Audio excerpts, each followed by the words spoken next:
led by Mr. Gandhi. No, one second. Many people believe you have done so, and it's time you listen to them. Hartosh, Navika. Okay, let's go ahead. Up to Hartosh first. Navika, coming to you. Sure. After these results, what, if anything, is Rahul Gandhi answerable for? Answerable for? What, if anything, is Rahul Gandhi answerable for? Navika. Mr. Sanjay Jha, there were people walking out of Rahul Gandhi's rallies, not so. But are you, in your hurry to insulate Rahul Gandhi, are you writing off the whole next generation with Jyotiraditya Scindia and Sachin Pilot to insulate Rahul Gandhi? Yeah, are you placing them in the sacrificial altar in order to ensure that Rahul Gandhi is not asked to take the blame? Sankarshan Thakur. Arnab, the Congress has joined this debate very, very late. I am now forced to wonder whether Mr. Jha came to this debate with the specific mandate of, just saying this is not about Rahul Gandhi. Did you, Mr. Jha? Is that a mandate? I want a straight answer. Is that his mandate? Is that your mandate, Mr. Jha? You see, every time, this is the problem. This is the problem. You all, I'm not making it personality-centric, you are. That's the truth, that Rahul Gandhi makes for a great story and therefore you're focusing on. The truth is, yes, he's our leader. He's our star campaigner. He's our star campaigner. But the fact of the matter, can I finish? The fact of the matter is the fact that if you look at Rajasthan, we have had a chief minister who has really delivered the goods, supported by a team which included Mr. Gandhi, Sachin Pilot and other leaders. The same is the case with Chhattisgarh, the same is the case with Delhi. I want to make a point here. If you look at the BJP, and you can ask this question of Mr. Rao, I don't want to ask him that directly. This is the state, a very marquee state in their political topography. They keep talking about, the Chhattisgarh model, If I'm looking at your exit poll, that by the way I don't buy into, why is it the fact that the BJP is on the verge of losing it? Why are you saying it's too close to call? That's the point I'm going to make, that the so-called Modi wave that the BJP is talking about is nothing but a figment of the BJP imagination, and the fact is the state government of Chhattisgarh that they talk about may have probably been a failure.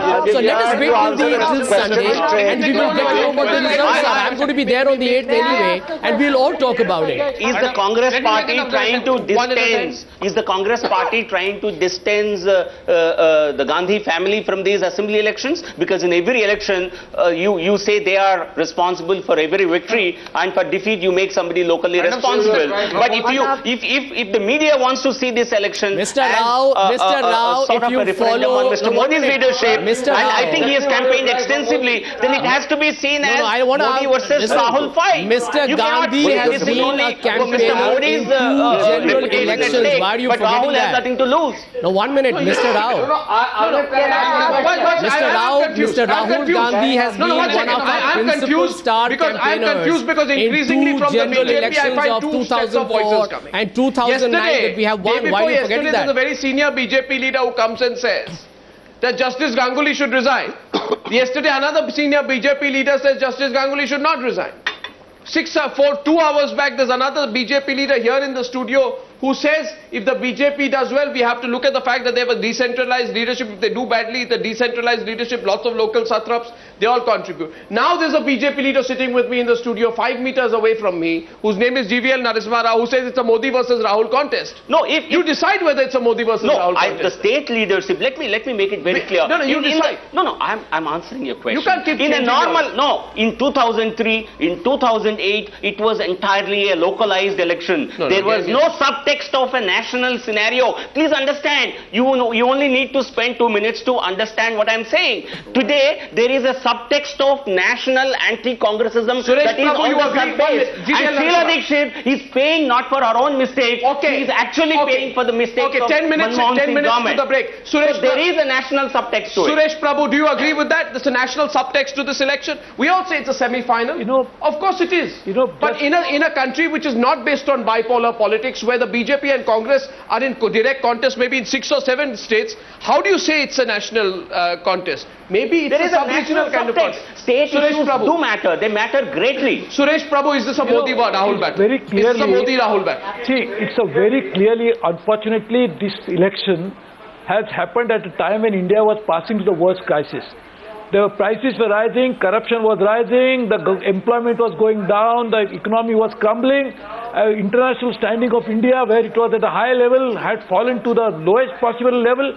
As in this context, the people were asked to vote for the local issues for sure, but they were also voting in a way for what has happened to India, because they are also part of India. They may be living in Madhya Pradesh or Chhattisgarh or Rajasthan or Delhi, but still they were part of India.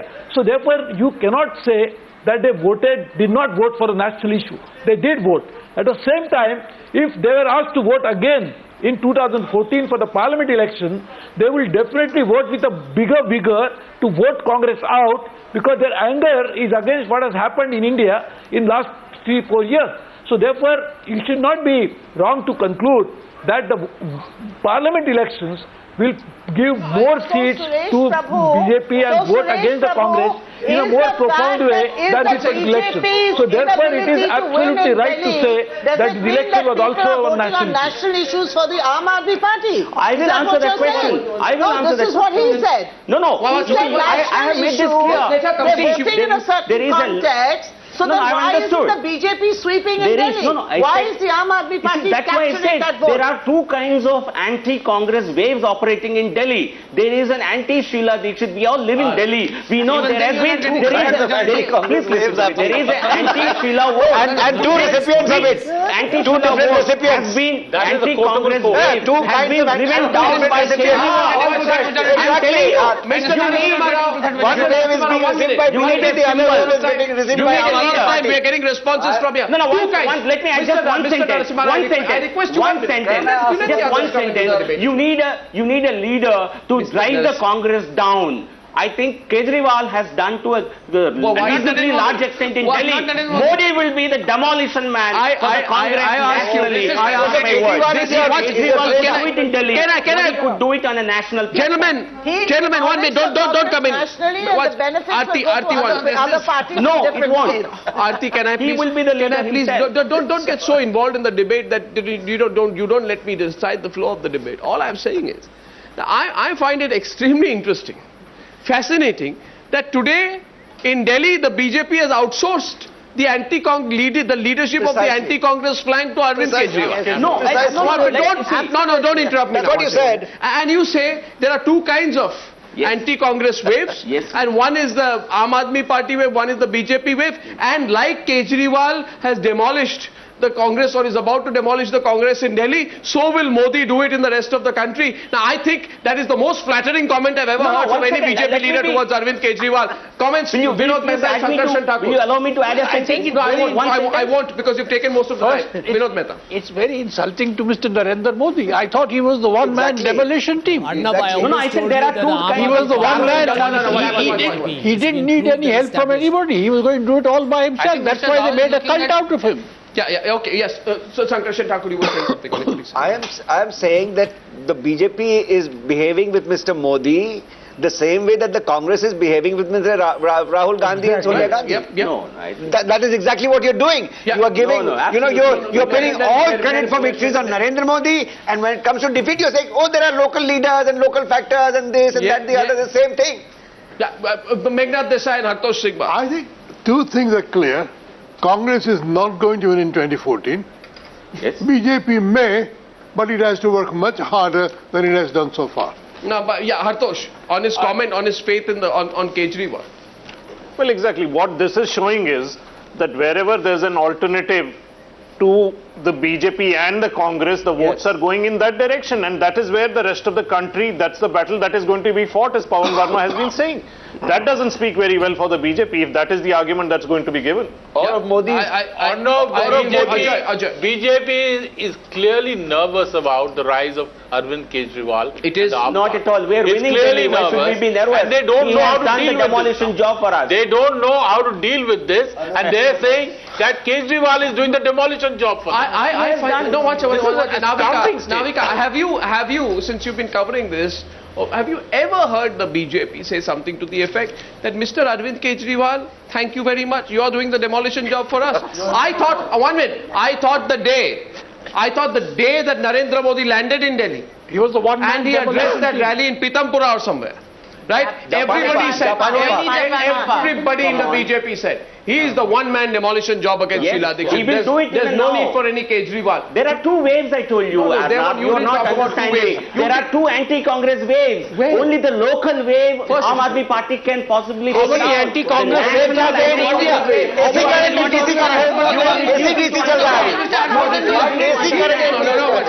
Come down. One at a time. One at a time. To understand.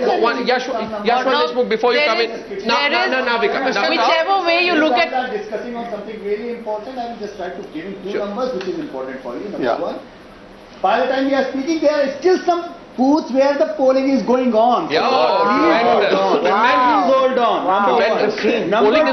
Number two, last time when I checked my data, the Congress was further up by 1%. So we are in a realistic scenario of looking into the Congress probability of getting into Delhi once again. Please mind my words. I am not denying the probability. Can I miss that?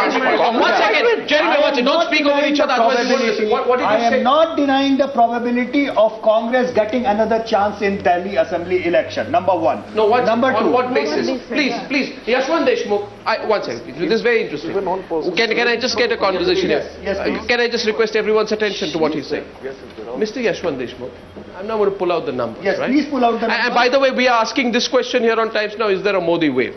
Now, I think we move away from that question and we pull out the numbers from Delhi. Come, Jay, let's pull out the numbers from Delhi.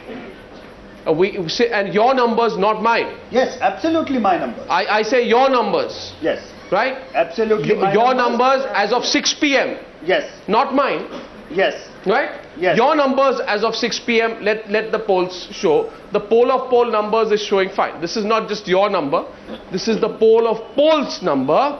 Is Kindly predicting. pull out the vote share. Is 1 minute. We have 19. First of all, you agree this is a poll of poll. This is you, AC Nielsen, and Chanakya. Chanakya being the most flattering to the Aam Aadmi Party, as you have heard, giving them 31 seats. We come to an average of 19. We are going to a break. A lot of our viewers are saying, what is Yashwant Deshmukh saying? Yes. I thought Yashwant Deshmukh's own polls predicted something else. Yashwant Deshmukh's polls, which I need to have on the graphics, on the screen behind me, please, very quickly. for the Congress. With a vote share of 33% for the BJP and 30% for the Congress, which is very much within the statistical 3% margin of error. And please take it from me that the 29% vote of the Aam Aadmi Party is hitting totally the BJP, not the Congress.